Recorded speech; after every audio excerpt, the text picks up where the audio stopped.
Hello and welcome to this test of the Fujifilm X-T4 with the 23mm f2 prime lens. It's a video autofocus test primarily for myself, for these kind of talking head segments which I usually shoot in this kind of setting, sort of semi-controlled. I've brought the blinds down to try and get the exposure to be balanced without needing a ND filter to try and make this test as fair as possible. I wouldn't call it scientific. Primarily it's just for me, but I thought there might be out there somewhere someone that's interested in seeing how this combo performs. Just a couple more things as I kind of move my head around to see if the tracking kind of works. Forwards and backwards, let's see, because I know that this is something that I've seen in other tests that is a bit of a struggle sometimes, but I don't know. I do see the box. So just a couple of points about some of the settings. In terms of the power management, I've got it set to boost, which technically should give best kind of processor performance, let's say, when it comes to autofocus. Also, I've got the face detect on, but eye detect off, because I saw a video that seemed to suggest that improved the autofocus performance for this sort of thing, which kind of makes sense, because if the camera is only having to look for a face and not bother with the eyes, then that seems to take a load off in terms of autofocus tracking and stuff like that. So yeah, what I'm trying to see basically is, does the face tracking perform better than setting a focus limited option, the focus limiter, which doesn't have face tracking, but you can kind of be very granular and just, if you're not going to move too much forwards and backwards or kind of out of the focus plane, you can kind of set it to a fairly strict focus plane and then prevent the camera from trying to focus on things like way behind. So that's kind of what I like about this. So that is basically the... Yeah, sorry, I'm just checking to see if I was actually recording. That is the autofocus test with face tracking in boost mode.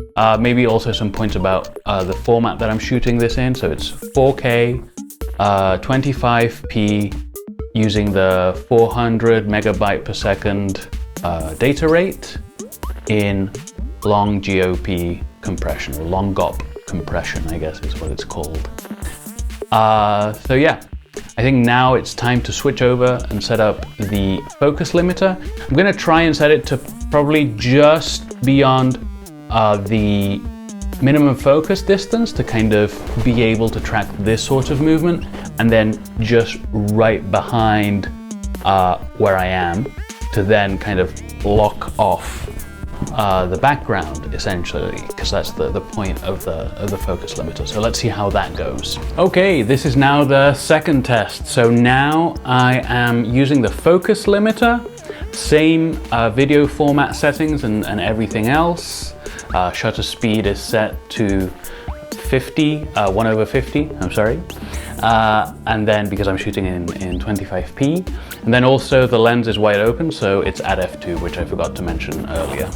So yeah, let's see, let's try. I've set so let me tell you about the focus limiter. I've set it to start at 0.5 meters and to end at 1.5 meters. So basically it should keep me in focus as long as I stay within that range, which is a little bit, you know, I should have set it so that it does keep track of me within that range. But the question is it going to be able to interpret the scene, or is it going to get distracted by other stuff? Sometimes I found that if I talk with my hands quite a bit. So when my hand is in the frame, it'll pick up on that when I'm using the focus limiter, and I'll see like the background pulsing a bit.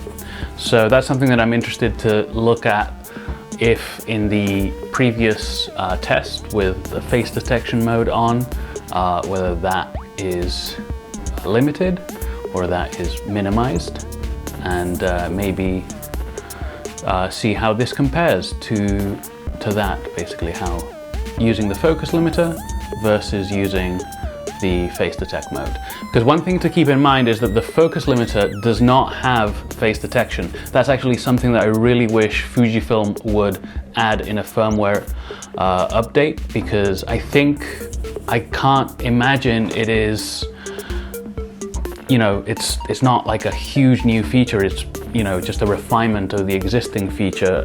And I think it would make a huge difference if we were able to lock off a certain focus range, but then also add face detect on top of that, just in some form. I think that would, for this sort of thing, I think it would really help the utility of this camera, and also to just minimize some of the weaknesses in the autofocus system.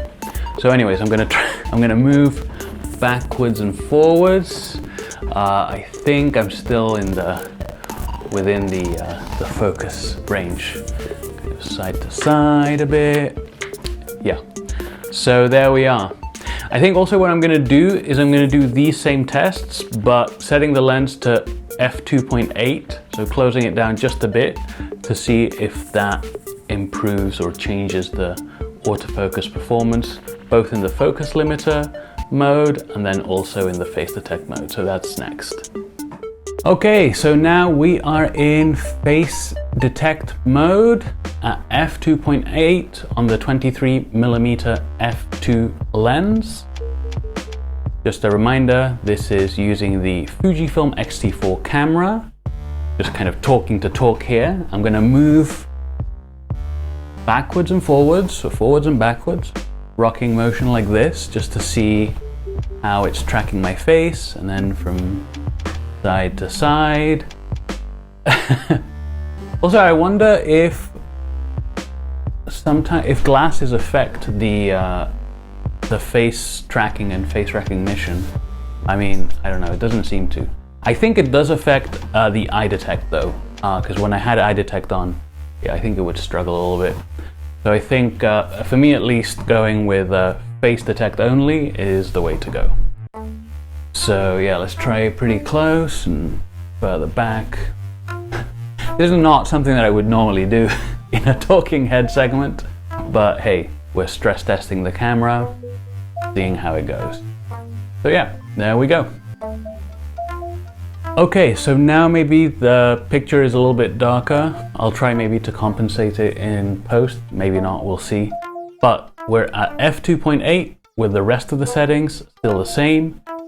This is the focus limiter mode. I haven't changed the range of the focus limiter, just the aperture is the only thing that's changed. So we're still shooting at 1/50 with the video format set to 4K, 25p, I'm sorry.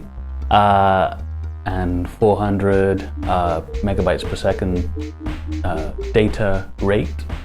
Also, another thing maybe I hadn't mentioned earlier is that I am using the dynamic range 200 setting and the ISO is at 400.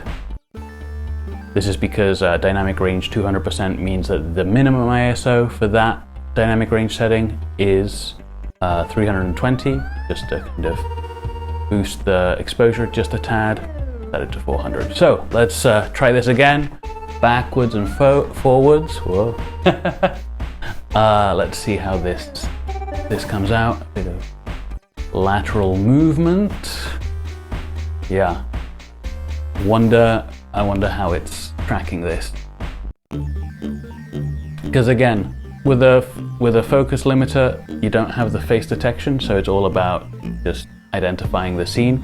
You could set a focus box, but then that means I'd have to be very still. But I mean, yeah, that's an option that you do have. Okay, so I think it's time to wrap this video up. Let me start off by saying that I'm really glad that I brought the blinds down, because I think that with the specular sort of highlights, the points of light, it was very easy to tell when the autofocus was struggling or when there were big shifts in focus. So I think the first takeaway is that stopping down the lens really does help to improve the autofocus performance, no matter if you're using face detect or the focus limiter. However, for the situation that I was shooting in, the best results came from stopping down the lens and using the focus limiter. So in my case, with the Fujifilm X-T4 and the 23mm f2, that meant stopping down the lens to 2.8 and then using the focus limiter. And I think I was able to be quite generous with the sort of range that the focus limiter was set at. That's quite kind of nice that there's not really much of a limitation, so you can really set that. But I do understand that for other situations, using the focus limiter might not be ideal. So yeah, what did you think? What did you notice in the footage? Do you have any tips when it comes to video autofocus with the Fujifilm X-T4? I'd love to hear your thoughts and opinions in the comments below. So I think that will do it for this video today. Thank you so much for watching and have a great day.